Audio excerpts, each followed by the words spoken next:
Hello everyone. आज के इस वीडियो में हम डिस्कस करने जा रहे हैं एक बहुत ही इंपॉर्टेंट टॉपिक जिसका नाम है एस्ट्रोनॉमी ड्यूरिंग गुप्ता पीरियड। इस टॉपिक की रेलेवेंस यूपीएससी, स्टेट पीएससी और हाल ही में जो लेक्चरर पोस्ट्स निकले हैं जेकेपीएससी के थ्रू, तो वहाँ पे आपको स्पेसिफिकली ये जो है टर्म गुप्ता पीरियड के टॉपिक में दिखाई देगी। तो वहाँ पे भी आपको इस टॉपिक की रेलेवेंस देखने को मिलेगी। तो शुरुआत करते हैं एस्ट्रोनॉमी ड्यूरिंग गुप्ता पीरियड के टॉपिक से। तो सबसे पहले जानते हैं कि एस्ट्रोनॉमी किसे कहते हैं। एस्ट्रोनॉमी का मतलब होता है कि आसमान के ऊपर जो कुछ भी है, स्टार्स, प्लैनेट्स, गैलेक्सी, उनकी स्टडी को एस्ट्रोनॉमी कहते हैं। आसान जुबान में बोले तो एस्ट्रोनॉमी एक साइंस है जो आसमानी या सेलेस्टियल बॉडीज जैसे sun, moon, stars, planets, comets, galaxy, nebula, इन सब की पोजीशन, मूवमेंट, स्ट्रक्चर, ऑरिजिन का इल्म देता हो। यहाँ पे दो टर्म्स यूज होती है, यहाँ पे कंफ्यूज होने की जरूरत नहीं है, एस्ट्रोलॉजी और एस्ट्रोनॉमी। इस स्लाइड से डिफरेंस आपको बोलता हूँ ताकि आपको यहाँ पे क्लियर ही हो।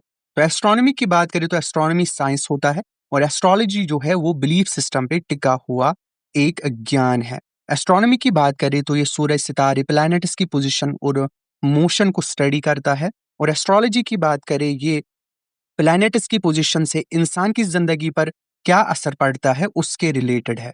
एस्ट्रोनॉमी की बात करें तो ये साइंटिफिक तरीकों से काम करता है, और एस्ट्रोलॉजी की बात करें तो ये ज्यादातर जो है बिलीफ्स और गैसेस पर काम करता है। अब अगर हम इस लफ्ज की उत्पत्ति देखेंगे, origin of the word astronomy, astro means सितार, नोमोस मीनस ला, यानी सितारों का निजाम समझना। अगर हम देखें तो सबसे पहले लिखा हुआ सबूत जो हमें हिंदुस्तान की एस्ट्रोनॉमी के बारे में मिलता है वो वेदांगा ज्योतिषा नाम के टेक्स्ट में मिलता है। ये किताब जो है वो वेदों के समय में लिखी गई थी, लगभग 1400 टू 1200 बीसी के बीच। वेदांगा ज्योतिषा का मकसद सिर्फ ये था कि किस दिन किस समय यज्ञ, पूजा या बलि करना चाहिए, इस बात का पता लगाया जाए। उस जमाने में लोग जो है वो स्टार्स, प्लैनेट्स की पोजीशन देखकर कैलेंडर और टाइम डिसाइड करते हैं। मतलब वेदांगा ज्योतिषा एक तरह का प्राचीन कैलेंडर सिस्टम था जो एस्ट्रोनॉमी पर बेस्ड था, और इसमें डे, मंथ, सीजन्स को एक्यूरेटली समझने की कोशिश की गई थी। अगर हम देखें तो भारत में जो गुप्ता पीरियड के टाइम जो एस्ट्रोनॉमी का फील्ड है वो अच्छी तरह से फला फूला, और इसमें काम किया तीन एजेंट्स ने। पहला agent that is royal patronage, दूसरा एजेंट ग्रीक इन्फ्लुएंस, तीसरा एजेंट यहाँ के जो विद्वान थे उन्होंने एस्ट्रोनॉमी के फील्ड में काम किया, और एस्ट्रोनॉमी जो है वो अच्छी तरह से फला फूला। तो इन तीन एजेंट्स का जो है रोल रहा है। तो हम पहले एजेंट की बात करते हैं, that is Gupta Kings. Okay, Gupta Kings जो है उन्होंने एस्ट्रोनॉमी के फील्ड में बहुत कंट्रीब्यूट किया। उनकी रॉयल पैट्रोनेज की वजह से ही जो है एस्ट्रोनॉमी को बहुत ज्यादा सपोर्ट मिला और एस्ट्रोनॉमी फली फूली। अगर हम चंद्रगुप्त फर्स्ट की बात करें तो चंद्रगुप्त फर्स्ट के एरा में एस्ट्रोनॉमी को सिर्फ एक रिचुअलिस्टिक साइंस नहीं समझा जाता था, बल्कि इसे प्रैक्टिकल टाइम कीपिंग और कैलेंडर बनाने के लिए भी यूज किया जाता था। उस वक्त ज्योतिष शास्त्र का ज्यादा ताल्लुक पूजा पाठ और सैक्रिफाइस रिचुअल से था, जिसमें एस्ट्रोनॉमी का इस्तेमाल डेट फिक्स करने के लिए होता था। समुद्रगुप्ता की बात करें तो समुद्रगुप्ता के जमाने में एस्ट्रोनॉमी के टूल्स और इंस्ट्रूमेंट्स के इस्तेमाल का प्रूफ हमें मिलता है। सिंपल एस्ट्रोलेबस यानी आसमानी नापतोल के आलात का हमें प्रूफ मिलता है। समुद्रगुप्ता की कॉइन्स की बात करें तो वहां पे भी हमें सेलेस्टियल बॉडी जैसे सूरज, चांद, तारे की तस्वीरें पाई जाती है, जो इस बात का सबूत है कि उसका राज्य एक तरह से आसमानी अथॉरिटी को रिप्रेजेंट करता था। फिर अगर हम चंद्रगुप्त सेकंड विक्रमादित्य की बात करें तो चंद्रगुप्त सेकंड ने ग्रीक और रोमन एस्ट्रोनॉमी की किताबों को संस्कृत में ट्रांसलेट करने के लिए स्कॉलर्स को एनकरेज किया, जिससे इंडियन एस्ट्रोनॉमी में बहुत बेहतरी आई। उसके दरबार में वराह मिहिरा ने एस्ट्रोलॉजी के अलावा मीटेरोलॉजी पर भी रिसर्च की, जो उस टाइम पे अनकॉमन था। चंद्रगुप्त सेकंड ने जो है एस्ट्रोनॉमी को मिलिट्री स्ट्रेटजी में भी इस्तेमाल किया। चंद्रगुप्त सेकंड ने एस्ट्रोनॉमी को मिलिट्री स्ट्रेटजी में भी इस्तेमाल किया, जैसे कि रात के वक्त तलवारबाजी और आर्मी मूवमेंट्स के लिए टाइम और डायरेक्शन का पता लगाना। सकंद गुप्ता की बात करें तो सकंद गुप्ता के दौर में जब गुप्ता एम्पायर पर बाहर के हमले हो रहे थे, तब भी उन्होंने सुकाल और उसको कंटिन्यू सपोर्ट दिया, जिससे साइंटिफिक प्रोग्रेस रुका नहीं। ये भी कहा जाता है कि सकंद गुप्ता के कोर्ट में सेलेस्टियल फिनोमेना को रिकॉर्ड करने का काम चलता था, जिससे फ्यूचर में एस्ट्रोनॉमी के लिए डाटा मिलता रहा।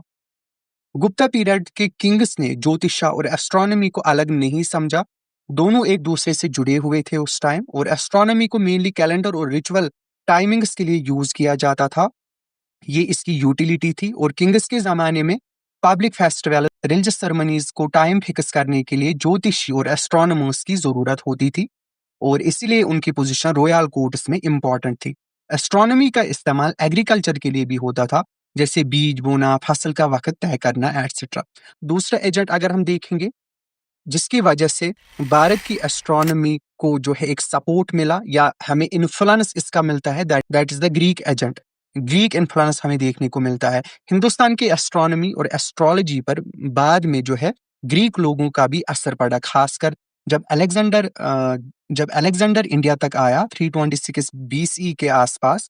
तो हमें उस टाइम से ही एस्ट्रोनॉमी जो है उस पर ग्रीक्स का जो है इन्फ्लुएंस देखने को मिलता है। बहुत सारी चीजें यहाँ के विद्वानों ने उनसे भी सीखी, और उस सीख को आगे चलकर उन्होंने अपने भी काम किए। तो यहाँ पे हम ये मान के चल सकते हैं कि ग्रीक इन्फ्लुएंस की वजह से भी जो भारत में एस्ट्रोनॉमी का फील्ड था वो भी फला फूला, इसने भी कंट्रीब्यूट किया।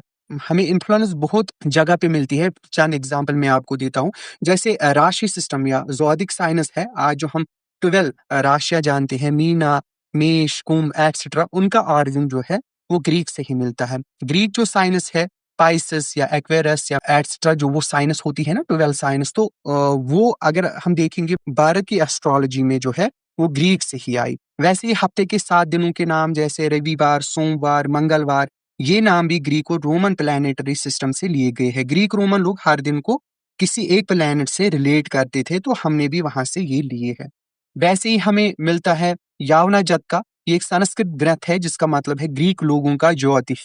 इसमें ग्रीक एस्ट्रोलॉजी के प्रिंसिपल्स को एक्सप्लेन किया गया है, जैसे बर्थ चार्ट, प्लैनेट्स की पोजीशन, एटसेट्रा। और ये बुक दिखाती है कि ग्रीक और इंडियन स्कॉलर्स के बीच नॉलेज एक्सचेंज हुआ था। तो ये सच है कि ग्रीक इन्फ्लुएंस था। ग्रीक इन्फ्लुएंस की वजह से जो है भारत में जो एस्ट्रोनॉमी है या एस्ट्रोलॉजी है वो बहुत आगे बढ़ी, मतलब उनका कंट्रीब्यूशन यहाँ पे रहा। लेकिन इंडियन एस्ट्रोनॉमर्स ने खुद भी कई थ्योरीज डेवलप की थी बिना किसी को कॉपी किए। जैसे हम आगे देखेंगे भी, आर्यभट्ट ने अपनी थ्योरी दी कि अर्थ गोल है, घूमती है। वैसे ही वरहमीरा या ब्रह्मगुप्ता ने प्लैनेट्स की मोशन के बारे में थ्योरीज लिखी। सो इंडियन एस्ट्रोनॉमी सिर्फ एस्ट्रोलॉजी, कुंडली या भविष्यवाणी तक लिमिटेड नहीं थी। ये एक साइंटिफिक स्टडी थी प्लैनेट्स की मूवमेंट्स की।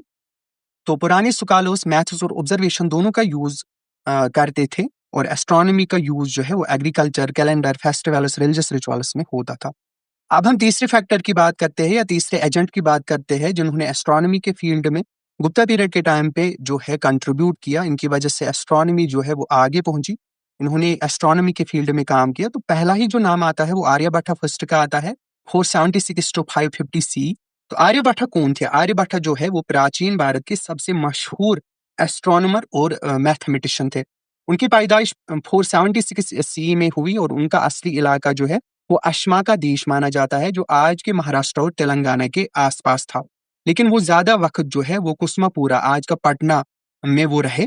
तो जिससे पुराने जमाने में पाटलिपुत्रा भी कहते थे। भास्कर फर्स्ट जो आर्यभट्ट के बाद आए, उन्होंने आर्यभट्ट के फॉलोअर्स को जो है अस्मकियाज कहा है, और उनकी किताब आर्यभट्ट को अस्मा का तंत्र बोला है। आर्यभट्ट का एक मशहूर कोट है, मैं सच और झूठ दोनों तरह के फल किया, थ्योरीज के समुंदर में डूबा और अपनी सोच की कश्ती से सच्चाई का मोती निकाला। आर्यभट्ट की दो मशहूर किताबें हैं, एक है आर्यभट्टिया और दूसरी जो है वो है आर्यभट्टिया सिद्धांता। अगर हम पहली किताब की बात करें, पहले वर्क की बात करें, दैट इज आर्यभट्टिया, जो आज अवेलेबल भी है। ये आर्यभट्ट की सबसे इंपॉर्टेंट और मशहूर किताब है। इसमें एस्ट्रोनॉमी, फल्कियाई इल्म और मैथमेटिक्स दोनों का इल्म है। इसमें मैथमेटिक्स के टॉपिक्स डिस्कस किए गए हैं। तो मैथमेटिक्स के कौन से topics? Like arithmetic, algebra, trigonometry, continued fractions, quadratic equations, power series के समझ, साइन वैल्यू की टेबल्स, एटसेट्रा। एस्ट्रोनॉमी के टॉपिक्स जैसे प्लैनेट्स की मूवमेंट, ऑर्बिट कैलकुलेशन का तरीका, अर्थ अपने एक्सिस पर घूमती है, ये थ्योरी इसमें डिस्कस की गई है। सूरज और चांद के ग्रहण का साइंटिफिक एक्सप्लेनेशन भी इसमें डिस्कस किया गया है। आर्यभट्ट का सबसे बड़ा कंट्रीब्यूशन यही था। उन्होंने बताया है कि ग्रहण जो लगता है, जो इक्लिप्स है ना, वो राहु केतु के नागर के काटने से नहीं होता है, बल्कि अर्थ और मून के शैडोज की वजह से होता है। ग्रहण के दौरान कौन सा हिस्सा छुप जाएगा, इसका कैलकुलेशन भी आर्यभट्ट ने दिया। आर्यभट्ट की जो दूसरी वर्क है, दैट इज आर्यभट्ट सिद्धांता, जो अब खो चुकी है। ये एक और किताब थी लेकिन अब खो चुकी है। लेकिन वरहा मीरा भास्कर, ब्रह्मगुप्ता जैसे स्कॉलर्स के लिखे हुए रेफरेंस से हमें इसके कंटेंट का आइडिया मिलता है। आर्यभट्ट की साइंटिफिक कामयाबियों की अगर हम बात करें तो उन्होंने ये कहा है कि अर्थ अपने एक्सिस पर घूमती है। आर्यभट्ट ये कहने वाले पहले भारतीय थे। तो प्लैनेट्स अर्थ के आसपास घूमते हैं, इक्लिप्स का कॉन्सेप्ट इन्होंने दिया है, सोलर ईयर का एक्यूरेट लेंथ उन्होंने दिया है जो आज के मॉडर्न वैल्यू के करीब है। वैसे ही साइडरियल रोटेशन ऑफ अर्थ जो 23 घंटे 56 मिनट 4.1 सेकंड उन्होंने कहा है, जो आज के modern value that is 23 hours 56 minutes 4.091 जो है, मतलब एक्यूरेट, स्लाइड सी डिफरेंस है। तो इन्होंने लगभग एक्यूरेट उस टाइम ये बोला है। तो उन्होंने बताया है कि चांद और प्लैनेट सूरज की रोशनी रिफ्लेक्ट करके चमकते हैं, साइन फंक्शन बनाया और उसके फल की कैलकुलेशन में उन्होंने यूज किया। आर्यभट्ट का इन्फ्लुएंस अगर देखें तो आर्यभट्ट के आइडियाज ने पूरे इंडिया और दुनिया के स्कॉलर्स को इन्फ्लुएंस किया। अल ख्वारिज्म जो अरबिक मैथमेटिशियन थे, उन्होंने आर्यभट्ट के काम को कोट भी किया है और अल बिरूनी ने लिखा है कि आर्यभट्ट के फॉलोअर्स अर्थ की रोटेशन को मानते थे। आर्यभट्ट की कैलकुलेशंस आज भी जो है हिंदू कैलेंडर बनाने में यूज होती है। जलाली कैलेंडर ईरान और अफगानिस्तान में यूज होता है, वो भी आर्यभट्ट के मॉडल्स पर बेस्ड है। तो ये था आर्यभट्ट जिन्होंने एस्ट्रोनॉमी के फील्ड में इतना सारा काम किया। अब हम देखते हैं Varaha Mihira, 6th century BC का और एक विद्वान था। वरहा मिहिरा का ताल्लुक जो है उज्जैन मलवा से था। वो राजा यशोधर्मन विक्रमादित्य के नवरत्नास में से थे। वो एक मशहूर एस्ट्रोनॉमर, मैथमेटिशियन और एस्ट्रोलॉजर थे। तो वरहा मिहिरा की मशहूर किताब जो है वो है पंच सिद्धांतिका। इस किताब में 5 इंपॉर्टेंट एस्ट्रोनॉमिकल स्कूल्स का जिक्र है। कौन कौन सा है वो? सूर्य सिद्धांता, रोमा का सिद्धांता, वो रोमन इन्फ्लुएंस दिखाता है। पोलिसस सिद्धांता ग्रीक इन्फ्लुएंस दिखाता है। विशेषतः सिद्धांता एंड पाती महासिद्धांता। रोमा का और पॉलिसस सिद्धांता क्लियरली ग्रीक एस्ट्रोनॉमी का इन्फ्लुएंस दिखाता है, लेकिन वरहा मीरा ने कहा कि इंडियन एस्ट्रोनॉमी के अपने तरीके और थ्योरीज भी इंडिपेंडेंट और ज्यादा एक्यूरेट थे। तो अगर हम और एक वर्क की बात करें, दैट इज द बृहत संहिता, जो वरहा मीरा की एनसाइक्लोपीडिया टाइप की किताब थी। तो बृहत संहिता एक बड़ी और मल्टी सब्जेक्ट किताब थी जिसमें सिर्फ एस्ट्रोनॉमी नहीं बल्कि प्रैक्टिकल चीजें भी समझाई गई। तो ये सब वर्क्स है जहाँ पे जो इन विद्वानों ने काम किया एस्ट्रोनॉमी के रिलेटेड, तो वो हम देख रहे हैं। तो इन बुक्स का नाम जरूर याद रखिएगा। तो अगर हम बृहत संहिता की बात करें, इसमें क्या टॉपिक्स कवर है? तलवारों को तेज करने का तरीका, सोना चांदी की असली और नकली क्वालिटी पहचानने का तरीका, पेड़ों के बारे में इंफॉर्मेशन है, अच्छी नस्ल के जानवरों की पहचान कैसे होती है वो बोला गया है, जमीन के नीचे पानी का सोर्स कहाँ हो सकता है इसका प्रिडिक्शन का तरीका बोला गया है, आर्किटेक्चर जैसे मंदिर महल घर बनाने के नियम और मौसम और मूनसून का फोरकास्ट करने का जो है तरीका यहाँ पे बोला गया है। ये सब जो है वरहा मिहिरा ने ऑब्जर्वेशंस और लॉजिक के बेस पर लिखा है, यानी एंशिएंट साइंस का एक प्रैक्टिकल एंगल यहाँ पे ये वर्क दिखाता है। उसके बाद एस्ट्रोनॉमी के फील्ड में और एक विद्वान हमें मिलता है, that is the Brahmagupta, 598 to 670 C. Brahmagupta भी एक बहुत बड़े मैथमेटिशियन और एस्ट्रोनॉमर थे। उनकी 2 इंपॉर्टेंट किताबें हमें मिलती है, that is Brahmasphuta Siddhanta, Khandakhadyaka, that is practical guide. इन दोनों किताबों का अरबिक में ट्रांसलेशन भी हुआ है जिसके जरिए इस्लामिक वर्ल्ड तक इंडियन एस्ट्रोनॉमी पहुंची। दैट इज ब्रह्मपुता सिद्धांता, यानी फल्कियाई यंत्रों इंस्ट्रूमेंट्स का जो है वर्णन। अगर हम इसकी बात करें तो इस किताब में ब्रह्मगुप्ता ने एस्ट्रोनॉमी के टूल्स और उनके यूज को डिटेल में एक्सप्लेन किया है। जैसे इंपॉर्टेंट इंस्ट्रूमेंट जो यूज होते हैं, chakra that is circular disc, dhanush semi circular arc, turyagola quarter circle या करतारी डबल प्लेट सिस्टम। इनमें से कुछ जो है ऑटोमेटिक रोटेटिंग यंत्र भी थे जिन्हें उन्हें स्वयं वहा यंत्र कहा है। ज्यादातर यंत्र जो है वो लकड़ी या बांस के बनते थे जिनकी एक्यूरेसी थोड़ी कम थी, लेकिन उस वक्त के एस्ट्रोनॉमर्स का कैलकुलेशन पावर बहुत स्ट्रांग था, इसी वजह से वो एक्यूरेट रिजल्ट्स निकाल लेते थे।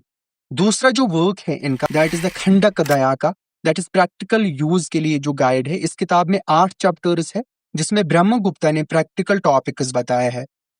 प्लैनेट्स की पोजीशन, दिन के दौरान ग्रहों की मूवमेंट, प्लैनेट्स या इक्लिप्स का कैलकुलेशन, मून के crescent phases, okay, planetary conjunctions, 2 या ज्यादा ग्रहों का एक लाइन में आना, ये सब इसमें डिस्कस किया गया है। तो ये आर्यभट्ट के अर्धार तरीका पक्ष थ्योरी का एक साइंटिफिक जवाब भी था। तो एंशिएंट इंडियन एस्ट्रोनॉमी एक साइंटिफिक प्लस मैथमेटिकल सिस्टम था जिसमें ऑब्जर्वेशन, कैलकुलेशन, रीजनिंग शामिल थे। ग्रीक इन्फ्लुएंस जरूर था लेकिन अपनी इंडिपेंडेंट प्रोग्रेस भी हुई। आर्यभट्टा, वरहा मिहिरा, ब्रह्मगुप्ता जैसे स्कॉलर्स ने दुनिया को कंट्रीब्यूट किया। आज भी उनका असर हम कैलेंडर्स, इक्लिप्सेस, नेविगेशन, हिंदू रिचुअल्स में देखते हैं। तो ये था एस्ट्रोनॉमी का टॉपिक। आज के लेक्चर में इतना ही। मिलते हैं अगले वीडियो में एक नए टॉपिक के साथ। Thanks for watching doubt डिमोलिशर।